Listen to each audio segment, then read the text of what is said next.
स्वागत है। आज का टॉपिक है पदार्थों का पृथक्करण। पृथक्करण में आएगा हमारे दैनिक जीवन में हम ऐसे बहुत से उदाहरण देखते हैं जिनमें हम पदार्थों के मिश्रण से पदार्थों को पृथक करते हुए देखते हैं। चाय बनाते समय चाय की पत्तियों को दर्भ से छलनी द्वारा पृथक किया जाता है। यह चाय की पत्तियों को छलनी द्वारा पृथक करना। फिर इसमें आएगा दूध या दही का मंथन करके मक्खन निकाला जाता है। फिर फसल कटाई के पश्चात अनाज को भूसे से पृथक करते मक्खन को पृथक करने के लिए दूध या दही का मंथन किया जाता है। रेशों से बीजों को पृथक करने के लिए हम कपास को ओटते हैं।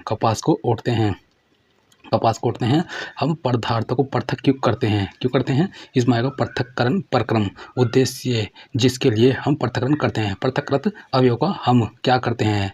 चावलों से पत्थरों को पृथक करना। दो भिन्न परंतु उपयोगी पदार्थों को पृथक करना। हम ठोस अवयव को फेंक देते हैं, जिसमें है मक्खन प्राप्त करने के लिए दूध का मंथन। अनुपयोगी अवयव को दूर करना। हम अशुद्धियों को फेंक देते हैं।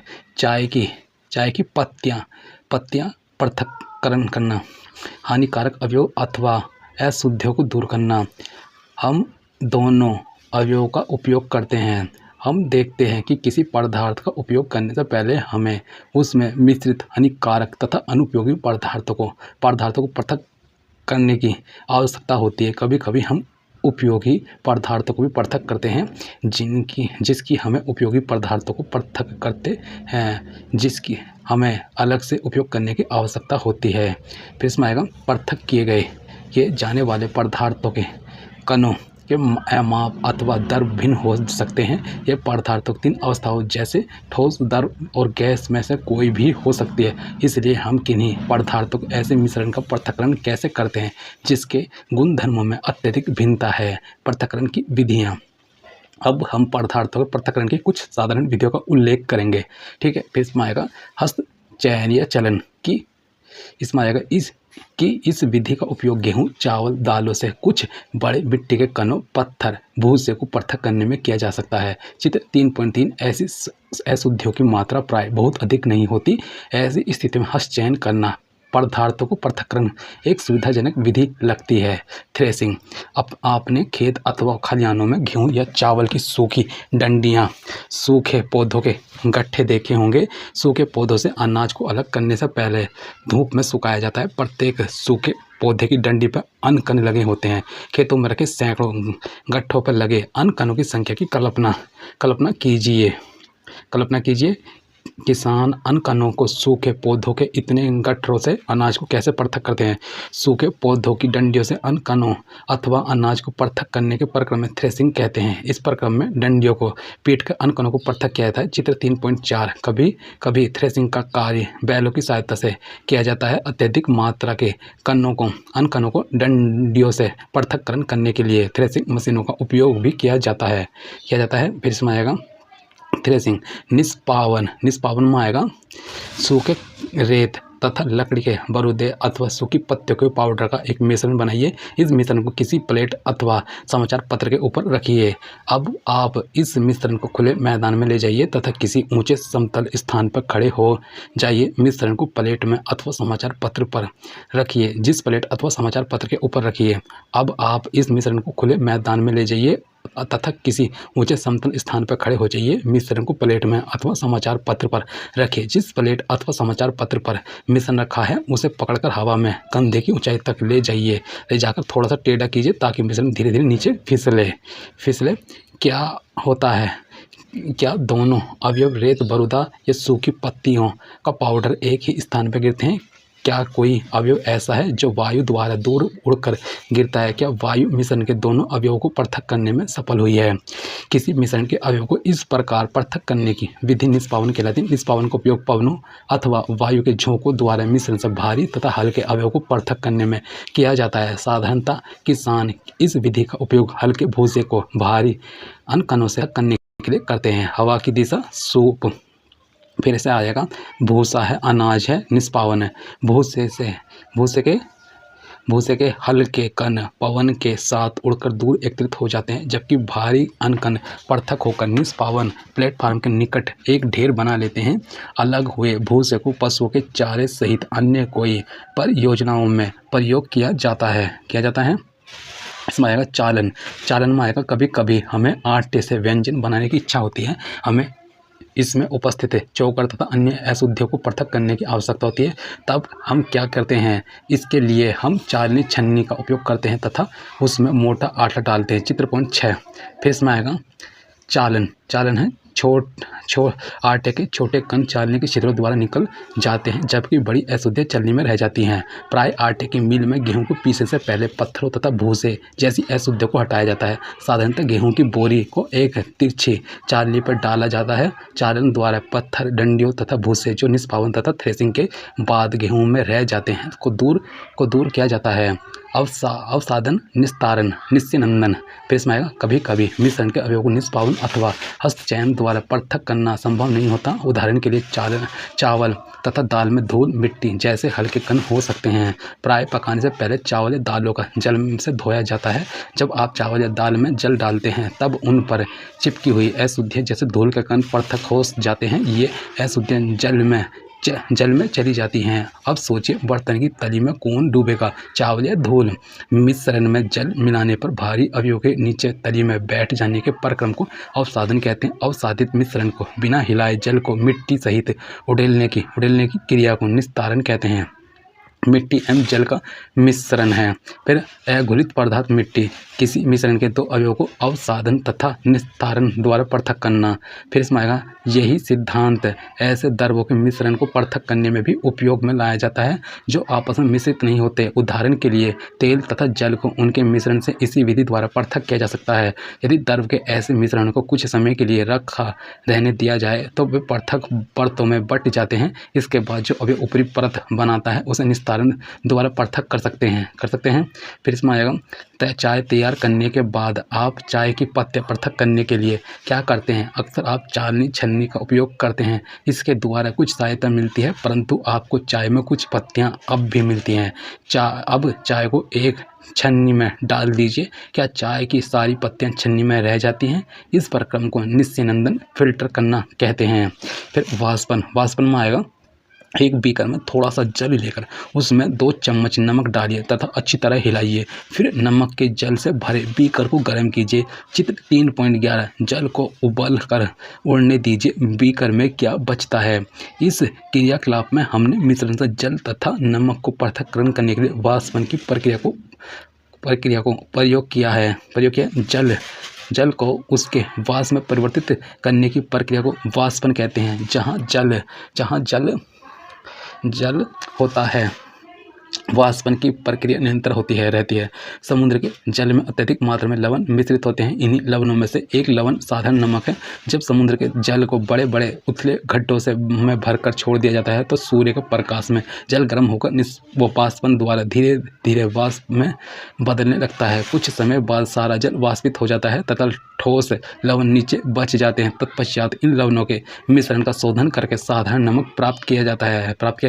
महत्वपूर्ण प्रश्नोत्तरी इसमें आएगा वैसे वस्त्रों के तंतु जो पौधे एवं जंतुओं से प्राप्त होते हैं कहलाते हैं। यह है ए प्राकृतिक तंतु। जो तंतु पौधों, पादपों या जंतुओं से प्राप्त होते हैं उन्हें प्राकृतिक तंतु कहते हैं। पादपों से प्राप्त तंतु कपास, रुई, जूट, पटसन आदि तंतुओं से प्राप्त तंतु ऊन तथा रेशम आदि हैं। फिर मानव निर्मित तंतु हैं। इसमें आएगा फिर डी में आएगा उपयुक्त सभी पॉलिस्टर, नायलॉन, एक्रेलिक वे तंतु जो प्रयोगशालाओं में रसायनों का उपयोग करके बनाए जाते हैं मानव निर्मित तंतु कहलाते हैं। अर्थात नायलॉन, पॉलिस्टर, एक्रेलिक एवं रेयॉन आदि तंतु के उदाहरण हैं। यह रेशम की तुलना में रेयान सस्ता है और इसमें रेशम की तंतु की तरह बुना जा सकता है। बिहार के निम्न जिलों में जूट अधिक उगाया जाता है। यह डी उपयुक्त सभी कटिहार, सहरसा, मधेपुरा बिहार के पूर्णिया, दरभंगा, कटिहार, मधेपुर तथा सहरसा आदि जिले हैं जो जूट का अधिक उत्पादन करते हैं। जूट का रेखा जूट के पौधों के तने और रिबन बाहरी त्वचा से आता है। अगर पूरे भारत की बात की जाए तो पश्चिम बंगाल जूट का सबसे बड़ा उत्पादक है। इसमें आएगा उत्पादक रेशों से धागा बनाने की प्रक्रिया कहलाती है। इसमें आएगा एक कताई। रेशों को धागे में बदलना कताई कहलाता है। यह वस्त्र निर्माण क्रिया का पहला चरण है। इसके बाद धागा बनाने की प्रक्रिया है, अर्थात रेशों से धागे बनाने की प्रक्रिया कताई कहते हैं। धागे से वस्त्र बनाने की विधियां हैं। फर्स्ट है बुनाई एवं बंधाई। फिर इसमें आएगा व्याख्या में बुनाई और बंधाई दोनों ही धागे से वस्त्र बनाने की विधि हैं।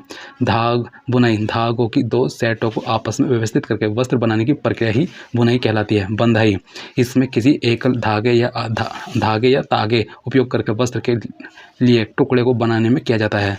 यह दोनों तकनीक हाथों तथा मशीन दोनों द्वारा की जाती है। निम्नलिखित में से कौन सा ऊर्ध्वपातन कर सकता है? C ammonium chloride.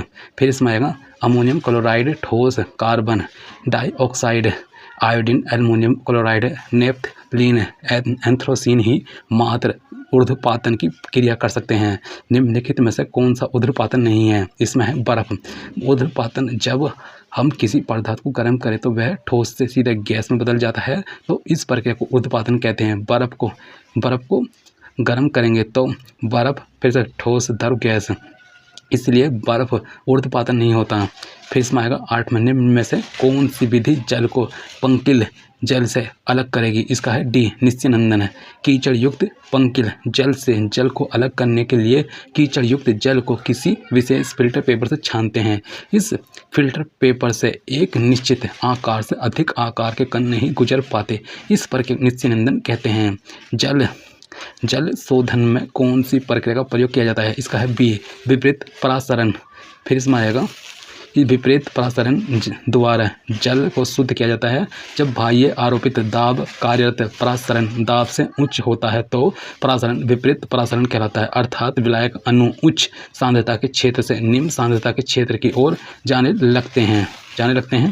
फिर इसमें आएगा इनमें से किस जल को शुद्ध बनाने हेतु प्रयोग में लाया जाता है? इसमें है सी रिवर्स परासरण। रिवर्स परासरण समुद्री पानी के जल शुद्धिकरण में नमक और पानी के अणुओं से अन्य पदार्थों को दूर करने के लिए उपयोग में लाया जाता है। धातु है कि परासरण विलायक के अणु कम सांद्रता वाले घोल से अधिक सांद्रता वाले घोल की ओर गति करते हैं, जबकि व्युत्क्रम या रिवर्स परासरण में अणु अधिक सांद्रता वाले विलयन से कम सांद्रता वाले विलयन की ओर जाते हैं। फिर है विलवनीकरण, यह है विलवनीकरण। फिर है डिसैलिनेशन, क्या है? इसका आएगा बी। यह एक ऐसी प्रक्रिया है जिसमें नमक पानी से खनिज पदार्थ को अलग करती है। विलवनीकरण एक ऐसी प्रक्रिया है जिसमें नमक पानी से खनिज पदार्थ को अलग किया जाता है। साधारणतः लवण व खनिजों को हटाने की प्रक्रिया भी विलवनीकरण कहलाती है। खारे पानी को मीठे पानी में बदलने के लिए विलवनीकरण किया जाता है ताकि यह मानव खपत या सिंचाई के लिए उपयुक्त बना रहे। कभी कभी इस प्रक्रिया द्वारा खाने वाला नमक एक साह उत्पाद के रूप में बनता है। पानी से हाइड्रोजन को अलग करने की प्रक्रिया को क्या कहा जाता है? इसमें आएगा विद्युत अपघटन। पानी से हाइड्रोजन तथा ऑक्सीजन को अलग करने की विधि को विद्युत अपघटन कहते हैं। इस विधि का उपयोग औद्योगिक क्षेत्रों में भी किया जाता है। इसके द्वारा एल्युमिनियम, लिथियम, सोडियम, पोटेशियम आदि से उत्पादन में सहायता प्रदान करती है। 2H2 electronics O2 4H+ Pf4 electron. फिर निम्नलिखित में से कौन सा एक ऊर्ध्वपातक पदार्थ नहीं है? इसमें आएगा ए सोडियम सल्फेट।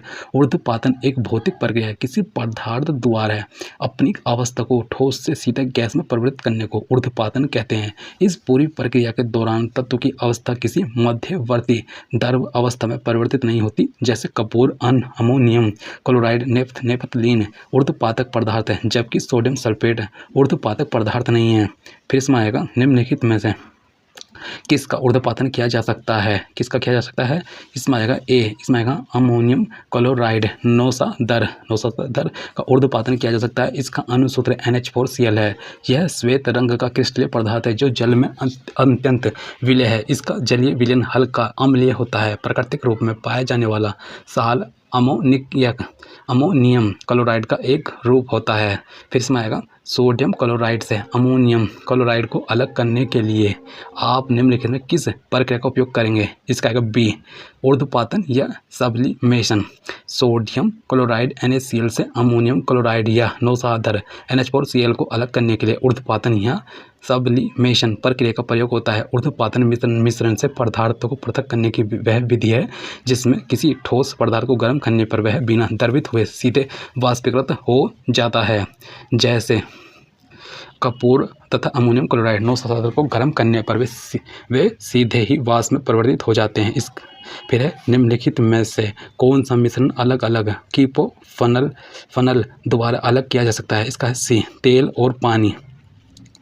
और पानी के मिश्रण को अलग अलग कीपो फनल द्वारा अलग किया जा सकता है, क्योंकि यह विषमांगी मिश्रण है। समानतः मिश्रण दो प्रकार के होते हैं, समांगी मिश्रण फिर ऐसा मिश्रण जिसके अवयवी कणों को अलग अलग नहीं देखा जा सकता, जैसे नमक के जलीय विलयन को नमक और जल में अलग अलग नहीं देखा जा सकता।